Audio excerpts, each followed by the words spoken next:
Hello everyone, how are you doing? Hope everything is fine. So let's see the examples. He won't speak French in the classroom. I shall not cook food at home. Will he play a video game? When will he give you an answer? What will I do in this situation? Maria will call her tomorrow. We shall go to America by aeroplane. We shall see a better day. And she will cook a chicken. So, in red word, the verb will and shall with first form of the verb. So, what this show? This shows that these sentences are written in simple future tense. ये जितने भी sentences हैं वो simple future tense में लिखे हुए हैं और हमारा टॉपिक ही आज का जो है वो है simple future tense. जो simple future tense है उसमें will और shall के साथ में verb की first form आती है. And you know that where this future tense is use simple future tense का जो यूज़ होता है वो फ्यूचर के इवेंट्स को शो करने के लिए होता है जो फ्यूचर में होने वाला है.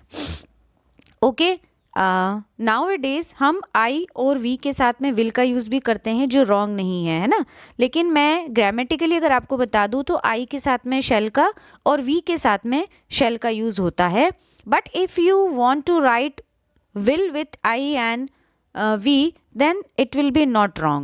Okay, so these are the examples which shows that all the events will be in the future and this has been written and in simple future tense.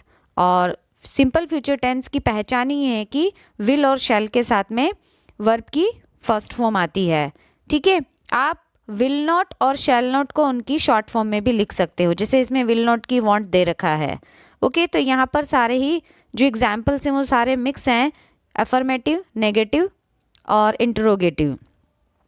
Now simple future tense का use कहाँ होता है अब मैं वो बताऊंगी. Okay,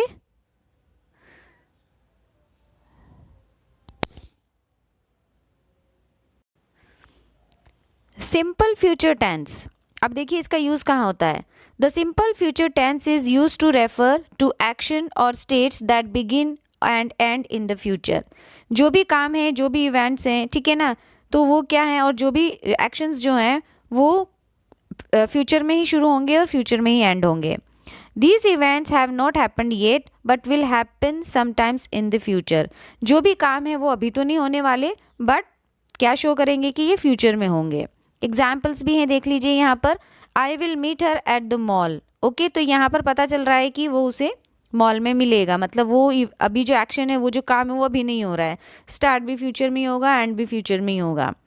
next example देख लीजिए. The monkeys will eat any bananas that their handlers give them. Okay, तो इस तरह से जो ये एग्जाम्पल्स हैं इनमें विल और शेल का यूज़ आया है और वर्ब की फर्स्ट फॉर्म आई है. अगेन मैं आपको फिर से एक्सप्लेन कर रही हूँ, आप आई के साथ विल का और शेल का दोनों का यूज़ कर सकते हैं और वी के साथ में भी. Okay, so now next come to the formula. Affirmative sentence के लिए फॉर्मूला है subject plus will and shall, then first form of the verb and then object. Okay, तो ये अफर्मेटिव सेंटेंस के लिए फॉर्मूला है. तो ये एंड देन नेगेटिव सेंटेंस के लिए देख लीजिए. Subject will not, shall not plus first form of the verb and then object. And interrogative के लिए जो हेल्पिंग वर्ब है will और shall वो पहले आ जाएगी, then subject, then first form of the verb and then object, and interrogative sentence में लास्ट में लगता है क्वेश्चन मार्क. तो ये है फॉर्मूला और इसके अकॉर्डिंग आप सेंटेंस सिंपल फ्यूचर टेंस में बना सकते हो. So again here is the examples.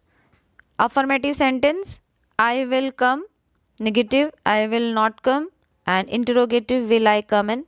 Okay, now next you will come, you will not come, will you come in.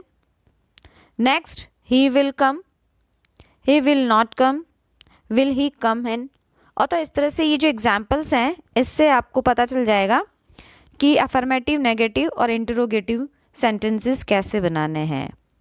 So hope you understand well. This is very easy tense, or I hope that आपको ये समझ में आ गया होगा कि simple future tense का use जो future के अंदर जो काम होने वाला है उसके लिए होता है, वो स्टार्ट भी फ्यूचर में होता है और एंड भी फ्यूचर में होता है।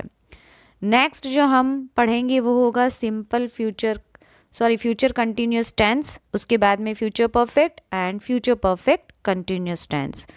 तो अगर आप स्टेप बाय स्टेप हर एक टेंस को पढ़ते जाओगे और सीखते जाओगे और इनको प्रैक्टिस में लाओगे तो डेफिनेटली आपका जो डाउट है और आपका जो कन्फ्यूज़न है ईच सेंटेंस के लिए वो क्लियर होता जाएगा, बट उसके लिए आपको रेगुलरली प्रैक्टिस करना बहुत ज़रूरी है।